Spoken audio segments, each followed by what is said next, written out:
Yo, what up? Peace and blessing to the fam. This your big homie Jared with the Retro Insider.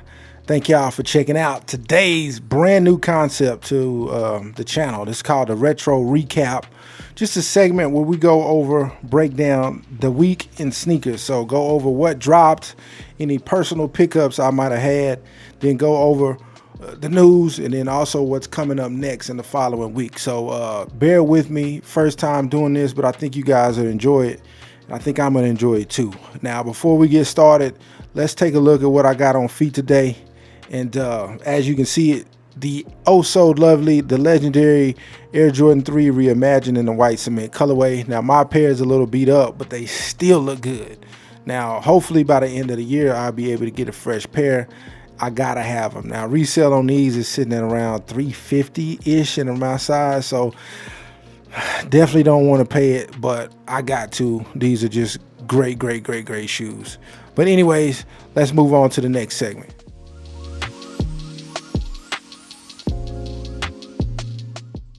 So as far as the releases that we had this week, guys, to be honest with you, it felt kind of light.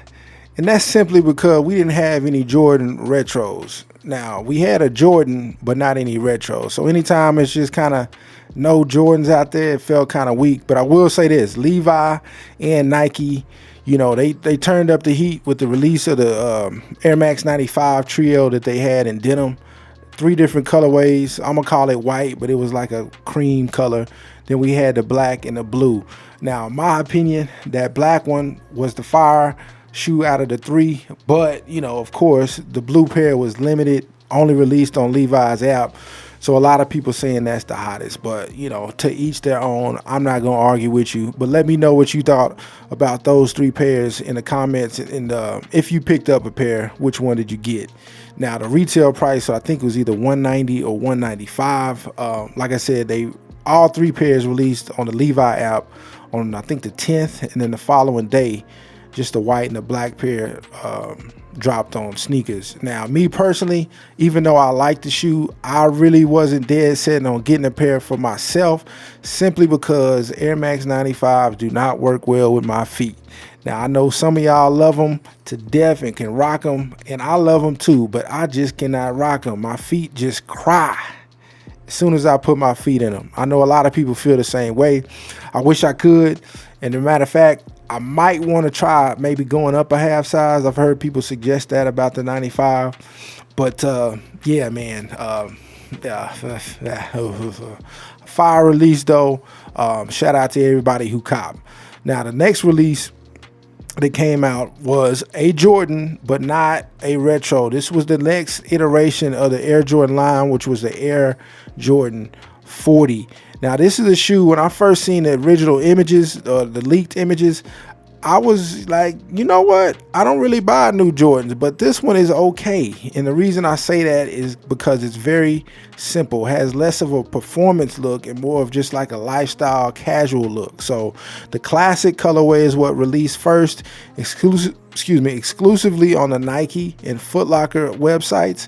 And they hyped them up pretty good because they sold out. So the retail price for those is $205. I don't know how new Jordan releases go. I don't know if they're going to restock this colorway or just move on to the next. But I do think the silhouette has promise for sure. I know a lot of people, you know, they really don't mess with Jordans past, what, 15, 16, maybe. Most people say 13 or maybe even 14. So I know I haven't purchased anything past maybe like a 23 in almost I know well over a decade. But this one right here might get me back into the new Jordan game. So let me know what you thought about the Air Jordan 40 in the comments below, and if you were able to cop a pair. So rounding out the releases for the week was my sleeper pick. Me being a New Balance head, of course, I was paying attention to the New Balance 992 and what they're calling the Marsh green colorway. Very clean, summer ready shoe. And New Balance actually deviated from the norm with giving it more of a leather upper. It still has mesh too, but as opposed to the suede. So the shoe is fire in my opinion. Now, New Balance website, sold out completely, but I did check around in places like Concepts, Sneaker Politics, and I'm sure other stores and boutiques do still have these available. So if you were interested in those, but maybe patient and don't want to pull the trigger just now, you should be able to get a pair. Now that shoe retail for $210, which I'm gonna say this. I like New Balance, y'all know that from the T, but nowadays I feel like I gotta get them under retail, and unless it's just like a pair that I just gotta have. And here lately, it's not many that I just feel like I gotta have, at least as far as at retail. So I've been trying to find deals on the sneakers as far as the retail. The New Balances go. So fire shoe, New Balance 992 has been just a crazy silhouette that they've brought back. Core collection's been selling out. The gray pair especially. Other colorways you can kind of find around the internet, but can't go wrong with a pair of 992s.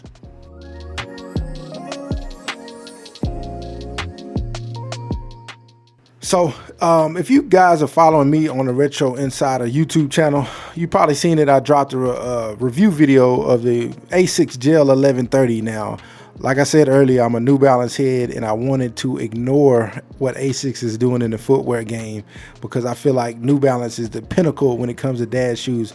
But I just could not ignore the 1130. So I think it was around July 4th weekend actually when I bought the shoe.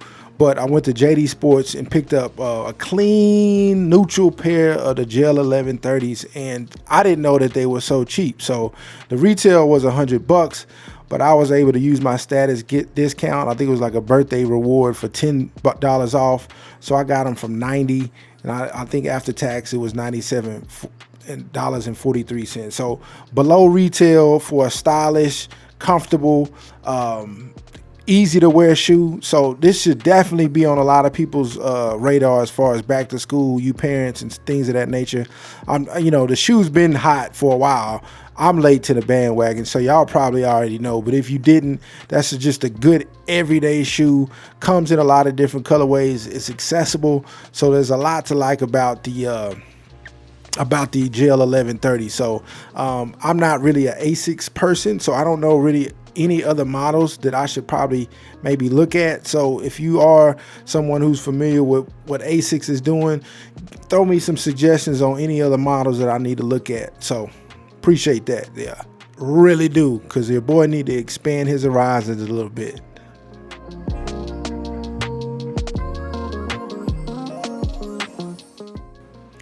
Now, as far as the news, y'all, the highlight has to be the Air Jordan 5 that they finally officially unveiled. So that shoe we've been knowing about for a while. We thought it was going to come out in June.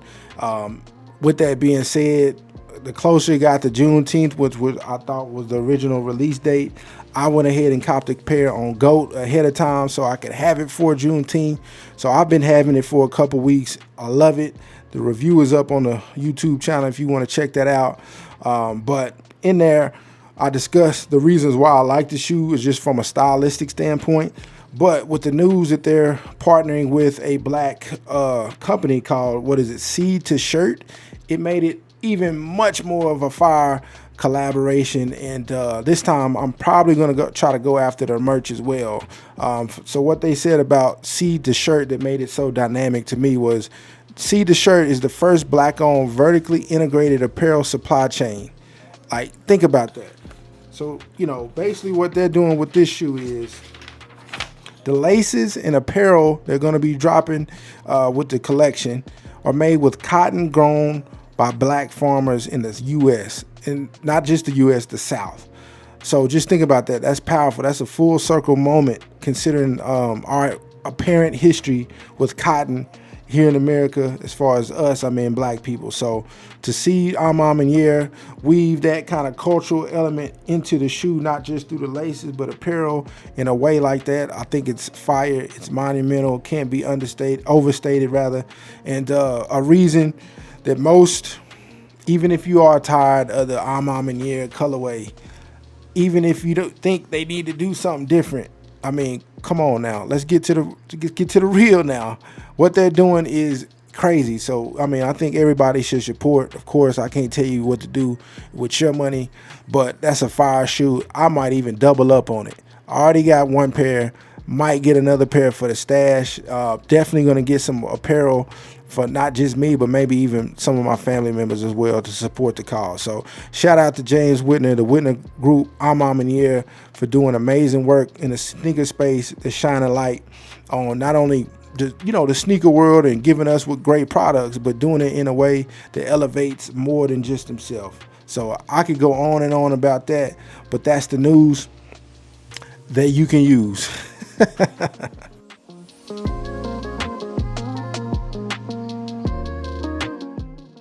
So looking ahead to next week, guys, we got quite a few releases that I think a lot of people are going to be interested in. I think the highlight, arguably, is going to be the Air Jordan 8 Aquas.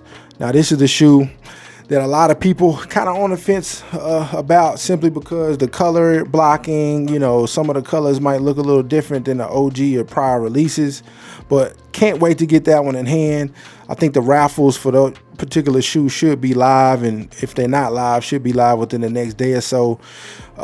Be on the lookout for the Finish Line JD Sports exclusive access. They should be holding that as well. Now, with that being said, shout out to MJO23 Dan. If you know, one of the hottest YouTube collectors, and very detail oriented, and knows a lot about not just the older shoes, but like the OGs. He collects those and he compares them, and can't wait to see him do a comparison on that particular model.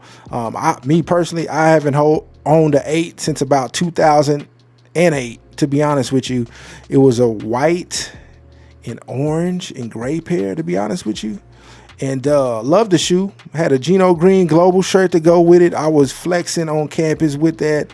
But I think I like this OG colorway a lot better than that one. So I can't wait to add that to the collection, at least to get it in hand to see if I want to keep it. To be honest with you, out of all the OG 8s, playoffs might be my favorite. But if I get these Aquas in hand, they might change my mind. Who knows? Now, moving on, arguably another one of the hotter releases would be the Kobe, 6 Protro, total orange colorway. That shoe, of course, is a Kobe, RIP to him. Should be probably a tougher shoe to get. I hadn't even checked the resale value or anything like that.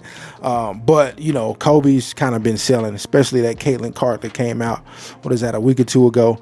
So expect that to be a hot seller. Raffles for that, I know for sure, are open wherever they're getting released. I think Foot Locker's doing theirs.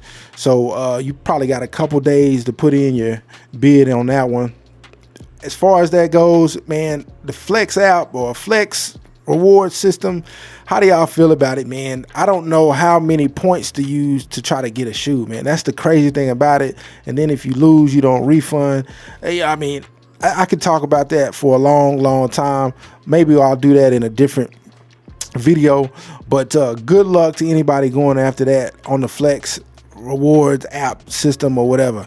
So last but not least, when it comes to the release, the ladies Jordan brand has you hooked up with the Air Jordan 3 Starfish. This releases, I think, on Friday, not Saturday. So the 8th is Saturday, then the Starfish, I believe, is going to be on the 18th. So nice looking shoe for ladies, I think. Has a textured upper. Doesn't have the elephant print. That's replaced with like orange patches of suede, I think. Could be wrong. If I am, y'all can see it. Y'all see what it is on the screen. But ladies, let me know if that's something you checking for. I know y'all know how to throw fits together with any type of shoe. So even if a guy might not like the shoe or the concept, I know you ladies, y'all know how to do it with the fashion. So if you are planning on getting that one, I don't think they might be doing raffles in some stores, but for the most part, I think you should be able to get those fairly easily. Don't really pay attention to the women's releases as far as how they sell out as much. Maybe I should, but I know sometimes the larger sizes kind of sell out depending on the colorway and if a lot of guys appeal to it. So I don't know if guys are appealing to this or not, or drawn toward this one or not. But anyways, those are the releases that I'm paying attention to. If you want to see more, of course, you can go to the retroinsider.com. I'll put some more there if there are any. You can always check those out there. And yeah, good luck to everybody and trying to cop what they're trying to get.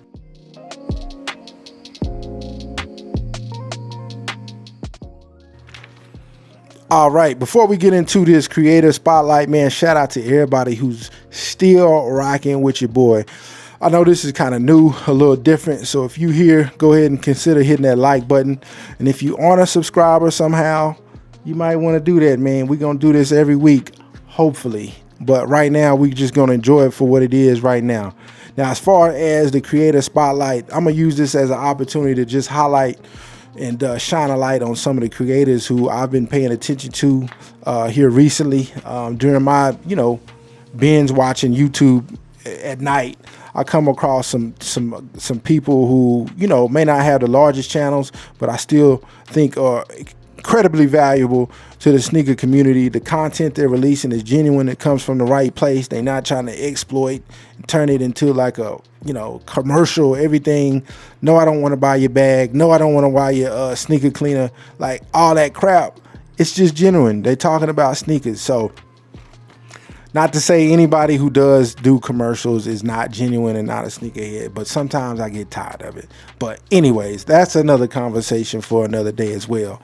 So the first creator we're going to look at today is going to be Superset King on YouTube. I'll throw a screenshot of his channel up there. Y'all go follow him. Man, this is a dude who has plenty of years in the game, sneaker game, and you can tell just by his nuanced take and experience and what you call his stories as it relates to certain sneakers and silhouettes. Not only that, he buys newer Jordans. So I came across him a while ago, but also recently when he was discussing the Air Jordan 40. So not many people keep it a buck and buy what they like, which may or may not be new or old Jordans, and he does buy the new Jordan. So shout out to him for staying true to his game. Check him out. He's got a lot of insight into the sneaker culture, and me being a little bit younger, it's good to hear from older guys in the community and them share their stories about, how the sneaker game was at a different period in time when I may not have been a little as active or even aware of what was going on. So yeah, a lot of people think the sneaker game now is how it was then. And people like Superset King break it down and tell you, nah, man, that's not how it was. So continue to doing what you're doing. Also, your co-host, shout out to him. Don't know his name, but I don't know if he has his own channel either, but they both doing a great job. Now, next is going to be AP's Finest. Now, if you're a New Balance head, this guy right here has one insane collection. I think I've been binge watch a couple of his collection videos where he went over some of the old school New Balances that had me going back. I'm talking about what I consider the golden era of New Balance and 998s back in the 2013, 14, back when they were doing the J. Crew collabs. Concepts had some stuff out there. They had other stuff too, but yeah, man, he had a lot of heat in his collection. So if you kind of want to tap back into what was going on back in that era, go check his channel out, subscribe, shoot him a comments and encourage him to keep going, because that's a dude we got to have around too. For real. Now, following up, last but not least, HitchIsANoun. I think he goes by the name of Hitch, another guy who not only has obscure models and colorways of certain New Balance, but he does other sneakers as well and brands. I really like his approach to reviews. All of these people, they not fancy and a whole bunch of frills. It's just authentic and real. And like I said, sometimes I don't want to hear the commercial. I don't want to hear all of that crap. I don't want to look like I'm watching Sneakerhead CNN. I don't want to do that. I want to hear the real nitty gritty takes from sneakerheads that have been in the game, and it's not new to them. It's true to them. So yeah, Hitch is definitely one of those too. I actually did a new review on the New Balance 992 that we just discussed earlier, the Marsh Green / Lake Forest. Did an on feed on that one. Had me really trying to consider getting that pair right there. So shout out to all the content creators, and shout out to all of you others who follow me on Instagram, shoot me DMs. Shout out to a guy by the name of I think it's I forget his name. If I remember it, I'll post it on the video and edit. But Mark, that's his name. Shout out to Mark, man. Always hit me up in the DMs. Peace and blessings to you. Shout out to all you others, man, who like the content. Also leaving comments on YouTube. It's a couple y'all. I can't think of y'all's name right now. Next time I'll definitely give y'all a proper shout out. But continue to give me that little push to keep going, man. I love doing the content. I would do it even if y'all didn't do it. But it's always good to know that people are rocking with it, consuming it. Because, you know, we spend time and effort into creating content. You know what I mean?